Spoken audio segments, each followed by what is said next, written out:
Hey, what is going on, everybody? It's Blue, and we are back with some feral stuff. And actually, this video, as you guys are probably aware, I'm working on my guide video. What this video is going to do, it's going to actually just release a portion of my guide video for you guys. And the reason is because I feel like in the community there is... and this is funny me saying because I always just disagree with the community. But I feel like there's just a miscommunication about covenants.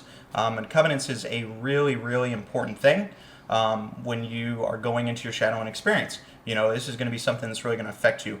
Now, I think a lot of this miscommunication is people feel a certain way about covenants.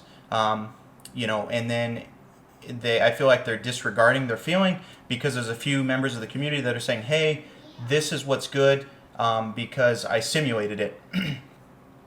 Now, I don't really know how true that is.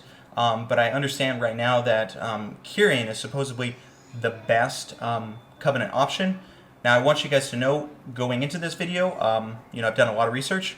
I actually really like the Kyrian ability myself, and all through the beta experience, I have only been using the Kyrian ability. Now, just to preface this video before we kind of jump into it, though, I do want you guys to kind of think about it. But it's just like, I have been looking all around online to just like figure out what is people's average DPS, you know. I'm going to be making a guide video really soon about Feral, and it's like, I know what my single target DPS is, but I don't know what everybody else is, you know, and I really want that information because I want to give you guys a good guide. But if I can't find that information, then how can somebody tell you that Kyrian is performing the best when it consists of linking with somebody else, you know? It's like, if I can't figure out what their DPS is, then how do you know what it is? And then how can you run a simulation also with a covenant ability that relies on somebody's DPS? So I want you guys to think about that. I really hope you guys enjoy the video. You know, this isn't to bash anybody, you guys. I just feel like there's miscommunication, and I want to clear it with some information on my own. I hope you guys enjoyed the video. Take it easy. Peace. Feral covenants are probably the most controversial and impacting decision that you're going to make starting off your shadowing experience.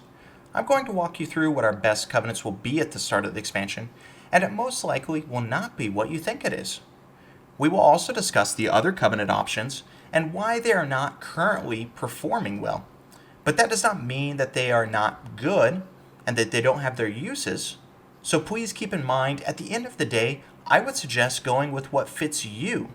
And of course, what fits your play style, because there is not one specific covenant that is performing the best at everything.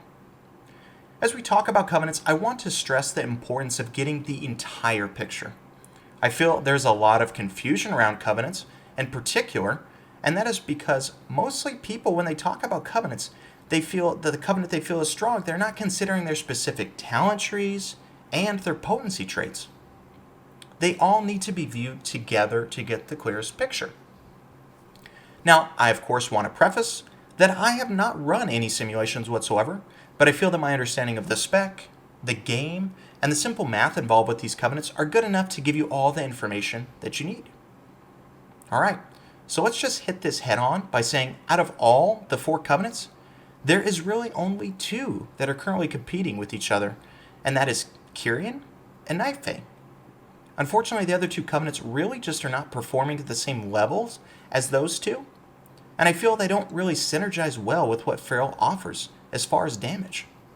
For instance, the Necrolord gives us the ability to buff our bleeds on a single target, but our bleeds are just performing really poorly currently, and I don't see them getting any stronger unless there's a massive Feral rework in our future. The other covenant, which initially looked decent, is Venthyr. Venthyr gives us the ability Ravenous Frenzy, which, for 20 seconds, makes Druid spells increase our damage by 2% stacking, as well as a 1% haste, which also stacks. This is also the only ability with a negative side effect, which if an ability is not cast within 2 seconds, then you will lose the ability completely, as well as be stunned and take damage. Originally, this seemed like a really good ability for Feral, but where it falls short is the talent tree. The only good talent tree gives us Soothing Shade, which says spells and abilities have a chance to call tubbins and gubbins to your side for 12 seconds. Parcel in hand, standing in the shade area grants 525 mastery. I can honestly say that I have not tested this ability myself, but the idea of not being able to control when you get this massive buff, as well as having to stand specifically in an area, could be potentially harmful, as well as the buff duration can be a little difficult to take full advantage of since it only lasts 12 seconds. There's a little bit of hope in the potency trait, Endless Thirst, which increases your crit by 1.2% stacking during Ravenous Frenzy, but again, this isn't a huge buff until you cast a specific amount of spells, and once you do work it up to a good useful amount, the buff is probably already about to fall off, which is sad since the ability has a 3-minute cooldown. Alright, with those two out of the way, let's talk about the Kyrian Covenant. By choosing the Kyrian Covenant as Feral, you're given the ability Kindred Spirits. This ability is by far the most confused ability, and I want to make it extremely simple for you. Do not put this ability on anybody but yourself unless you find yourself absolutely sucking the crap out of your rotation, or if you find yourself at the bottom of the DPS meters in a raid. This is because this ability just isn't good, and it requires too much communication and is dependent on the both of you aligning your burst windows together. And if you know anything about Feral, we don't have burst windows, unless you consider being energy starved during Berserk a burst. So, essentially, this ability just increases your damage by 15% for 10 seconds on a 1-minute cooldown. Now, this ability alone is pretty sucky, I'll admit, but the power of this ability and the reason that it is so strong of a Covenant is because it is the lowest cooldown out of all the Covenant options. So let's bring in the talent tree to further understand why the cooldown is so important. Going with Kyrian, you are going to want to align yourself with Pelagos, which is actually the first person unlocked, so lucky us. Also, a little known fact about Pelagos is he is one of the few who actually gives us the option of going 2 endurance conduits instead of a crappy finesse conduit, which is going to be huge in all aspects of the game. So, in the Pelagos tree, we will no longer receive any active verse buff, but instead, it has been changed to reduce magic taken. That is a bit of a nerf, but the biggest reason this is a strong Covenant is because we receive a 350 mastery buff that is active whenever we use our Covenant ability. This mastery buff has orbs that need to be picked up, which extend the buff duration to 19 seconds. You need to pick up the orbs. This mastery buff is going to be adding about 20% additional mastery, depending on how much mastery you already have, and this is huge because Feral has become a class extremely dependent on one ability as our source of damage. This ability, of course, being Ferocious Bite, which is also buffed by Mastery. So by now, you can probably see why this Covenant is so strong. It has a 15% damage increase for 10 seconds, and a 350 Mastery buff for 19 seconds every minute. Now, if you're thinking the uptime on these abilities are pretty good, it's only going to get better. All right, open your boxes. Open your boxes. 1, 2, 3.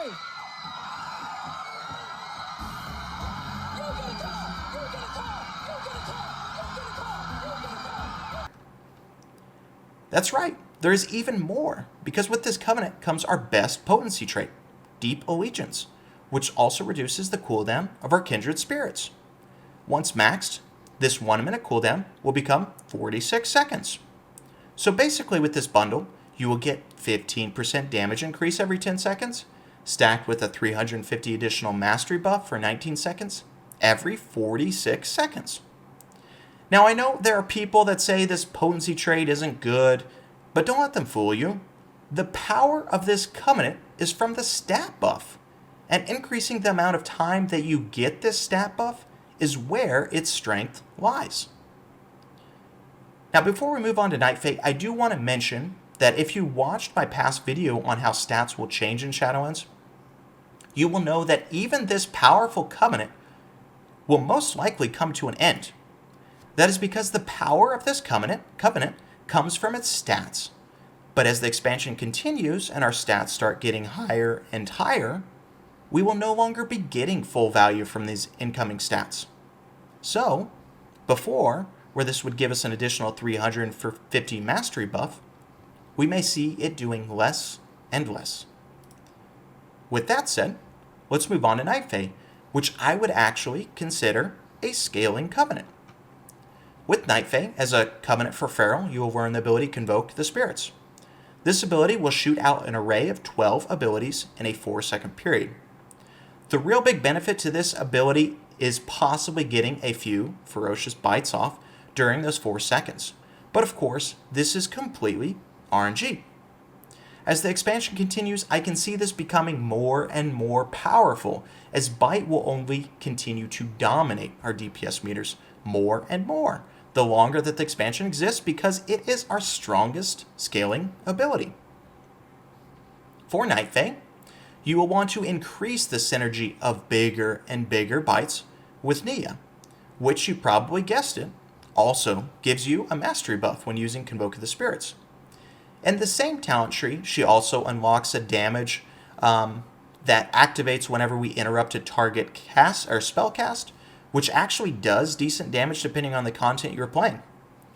Now, this mastery buff does work a little differently than the previous version we saw with Kyrian.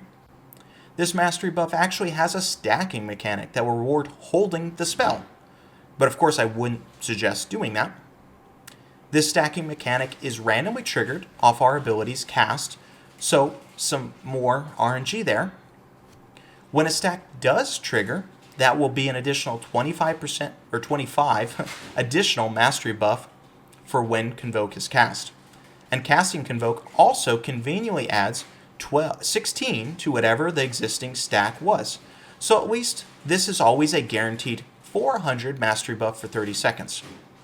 I will say that this stacking does not happen as often as you would like, but even with just 400 mastery, it's really nice for those times when you're able to squeeze a few lucky bites in, either with Convoke or just your normal rotation. Now, to get the best out of this ability and increase your chances of biting the target, it is best used on only one target.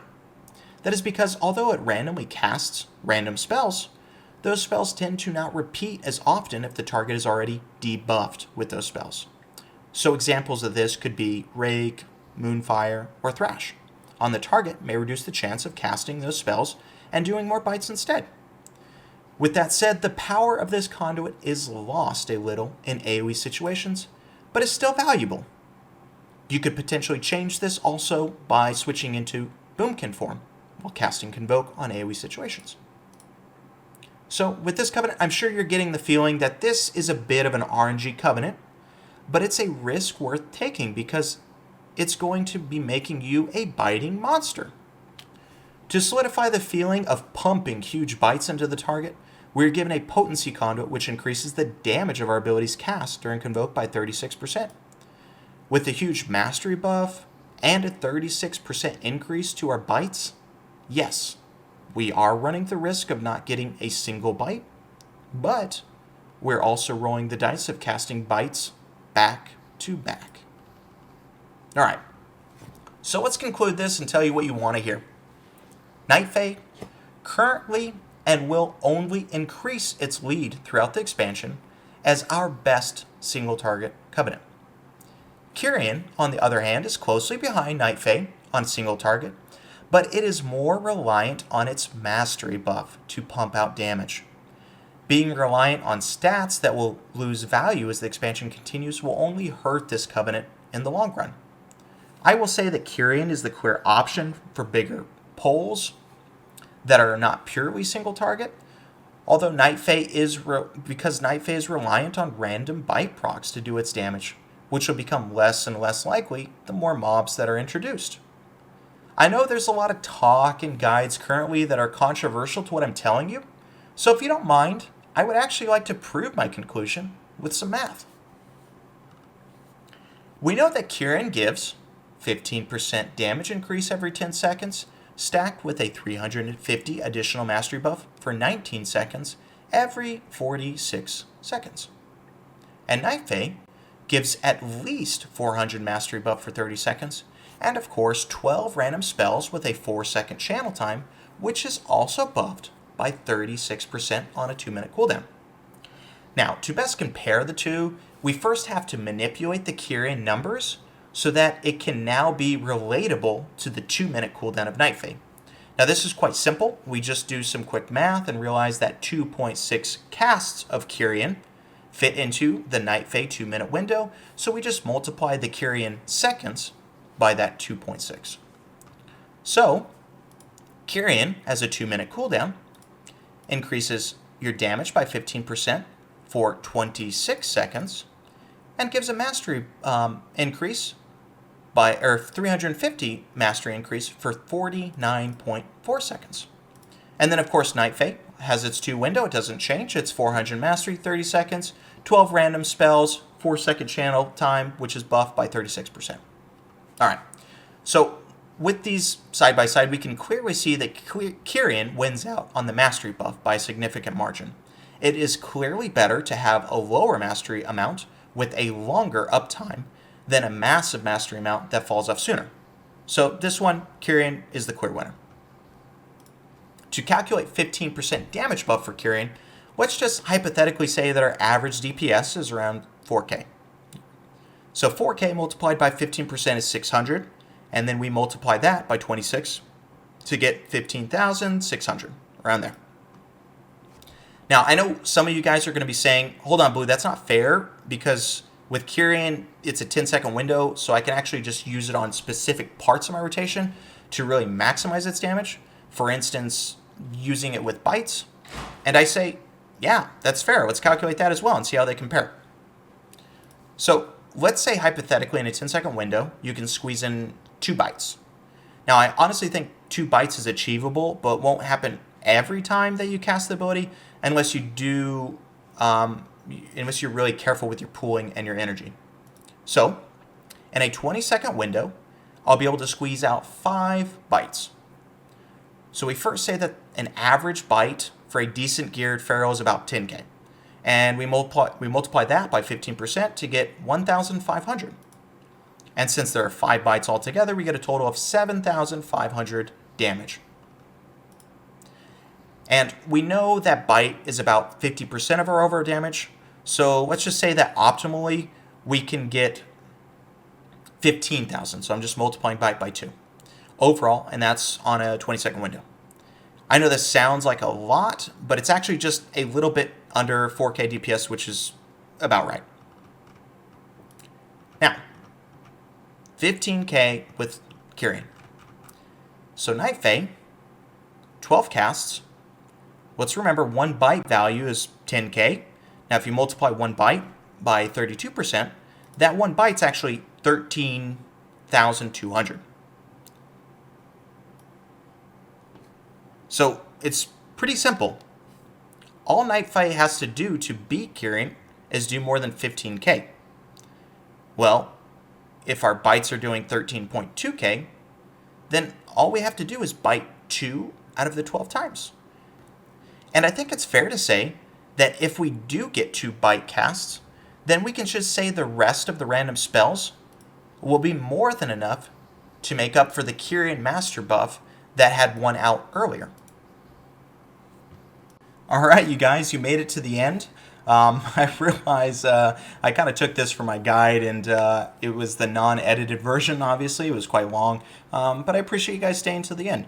Now, if you guys are interested in more videos like these, I upload feral stuff, theorycraft stuff all the time. And if you're really interested, instead of waiting for my content, you can always find me on the Discord, Cat Theory. There's usually a lot of conversations going on, especially about Shadowlands and the upcoming stuff. So go ahead and join us there. Sometimes you can even find me on Twitch. So just look for all those things. They'll be in the description below. But that's it, you guys. Take it easy. Take care of yourselves. Have fun. Peace.